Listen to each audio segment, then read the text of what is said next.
बे हस्पिटाला जोबोद दुखुनांथावै माने ओरैनो गोग्लैसोनानै दङ। थांनाय 2004 मायथाइयावनो बेखौ फाउन्डेसन खालामनाय जादोंमोन। बै समनि डेपुटि चिफ मानगोनां बिथां चन्दन ब्रह्म बिथाङा डेपुटि चिफ जाखांनानै आसामनि खेबथाम मन्थ्रि जाबाय, केबिनेट मिनिस्टार। दा थांनाय बे 15 बोसोराव 15 बोसोराव बिथाङा बे हस्पिटालखौ बेखेवनायनि जेबो राहा लानो हायाखिसै। दा जों नुदों जे बासुगावआ आंनि बे सिडली समष्टिनि गेजेराव मोनसेल' माने मिउनिसिपाल बर्ड, जेराव दिनैहाय 30 बेडेड हस्पिटाल मोनसे नांगौ। बे हस्पिटालनि बिल्डिंआ थांनाय 10 बोसोरनि सिगाङावनो जोबनानै थांबाय, नाथाय बेखौ बेखेवनायनि जेबो राहाफारि लायाखै। दिनै बिटिआर सरकारनिफ्राय बेखौ राहाफारि लादों आरो आंनि सासे एमएलए हिसाबै नैबे हस्पिटालखौ जेसेबां थाब हायो दिनै बिटिआर सरकारजों जा आसाम सरकारखौ बुंनानैनो जा बे हस्पिटालखौ नैबे बोसोरनि गेजेरावनो खुलिहोनायनि थाखाय जि मोनसे आंनि सदबांसा, बे सदबांसा आं मावफुंगोन।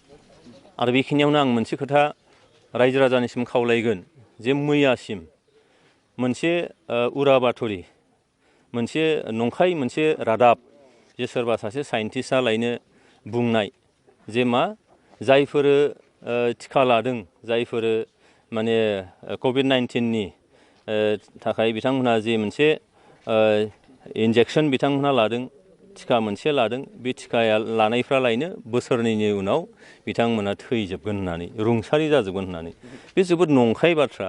मानोना दिनै वर्ल्ड हेल्थ अर्गानाइजेसना नैबे जायफोर हादोराव जायफोर डक्टरफ्रा दिनै जिबायदि बेखौ नोङो भेक्सिन बानायदों, बे भेक्सिनखौ इउएनअआ बेखौ सार्टिफाइ खालामदों। आरो इउएनअआ मोनसे गिदिर मोनसे डाक्टारफोरनि मोनसे अर्गानाइजेसन, जेराव डाक्टारफोरनि माने माबानायजों बेखौ अर्गानाइजेसन, जेराव बेनि एफेक्टआ माबायदि बेखौ बिथांमोना स्टाडि खालामो। नाथाय दिनैहाय बेखौ लानानै आं खावलायगोन जायफोरा दिनैहाय भेक्सिन लायाखै बिथांमोना गिनांगौ जेबो गैया। बेबायदि जेबो नङा, बे मोनसे ओरैनो नंखायै फोसावनाय रादाब।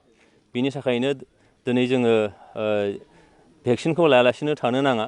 गोबाङा हयथ' गिनो हागौ जे बेबायदि जागोननो मागोननो, नाथाय जोङो भेक्सिन जायफ्रा लादों बिथांमोननि जे जिउआव कर'ना भाइरास जाजायोबा जि मोनसे एक्सिडेन्ट जायो, जिउ गोमानायनि मोनसे थासारि फैयो, जायफ्रा भेक्सिन लादों बिथांमोना माने 100आव बिथांमोननि थांनानै थानायनि रेटआ बारा जायो। जायफ्रा भेक्सिन लायाखै बिथांमोनहा रुंसारि जानायनि मोनसे रिस्कआ बारासिन जायो होननानै बुंदों। बेनिखायनो जों जायफोर आद्रा दङ बिसोर गासैबो भेक्सिनखौ लानांगौ। आरो जोङो कभिड जे प्रट'कल होदों, बे प्रट'कलखौ जों मानिनानै सोलिनांगौ। मास्क गाननांगोन, जानथायखौ जोङो लाखिनांगोन मोजाङैनो, मानसिफोरजों नों हेन्डसेक लानायनिफ्राय गोजानाव थानांगोन, भिर भाराव थांनायनिफ्राय जों गोजानाव थानांगोन। आरो बिदि खालामोबासो जोङो कर'ना भाइरासखौ जोङो थाबैनो फोजोबनो हागोन। आरो दिनै सारा बुहुमानो बे कर'ना भाइरासखौ जेसेबां थाबै फोजोबनो हायो बिनि थाखाय खामानि मावदों। आरो बेखौ खामानि मावनांगौबा जों भेक्सिनखौबो लानांगोन। आरो जि मोनसे नियम खानानै होदों सरकारनिफ्राय, मेडिकेल साइन्सनिफ्राय, बेखौ जोङो मानिनानै सोलियोबानो बिनिफ्राय जों जानगाराव थानो हागोन। बिटिआरनि एरिया एक्सक्लुसन इनक्लुसननि खामानिया माबायदि सोलिनानै दं?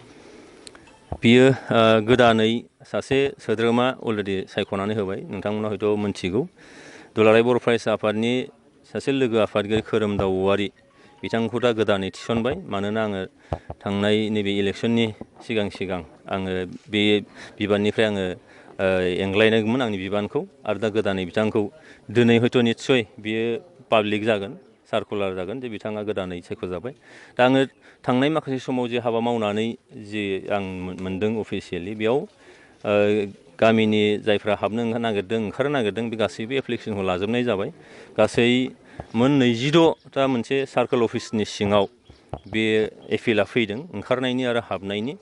आरो गुबुन मोनसेया थाबावबाय जोंहा सानजाहा 2 जिल्ला, गुबैयै बिश्वनाथ आरो सनितपुर जिल्ला गहपुरसिम जोंहा बारायनांगौनि जे खामानि, बिथांमोनाबो अलरेडि एप्लाइ खालामजोब्बाय। दा बेयाव जोंनि जे कमिसन, बे कमिसना खामानि मावगासिनो दङ। आरो खोब सम्भब बियो फैगौ आगष्ट दाननि गेजेराव बे खामानिया जोबगोन। आरो जोबनायनि उनाव बे कमिसना सरकारनो बेखौ साबमिट खालामगोन। आरो बिनि उनाव दंबावो जोंहा जे समस्ति बारायनायनि बाथ्रा, बे खामानिफ्राबो निस्सय मोनसे टाइम फ्रेमनि गेजेराव जागोन। नोंथांमोन आं फोरमायनो लुबैदों जे 6 दाननि थाखाय दानानै होदोंमोन, बे 6 दाननिया थांनाय एप्रिलाव जोब्बाय। दा गोदानै 6 दान आरोबाव एक्सटेनसन खालामदों। दा सरकारनि बिथिंनिफ्राय बुंनाय जादों जे बे 6 दानखौ आरो बारहोनो नांलिया। मानोना नैबे मोजाङै खामानि मावफुंनो मोनाखैमोन, सुजुग मोननाय जायाखैमोन, बन्द' लाखिनांदोंमोन।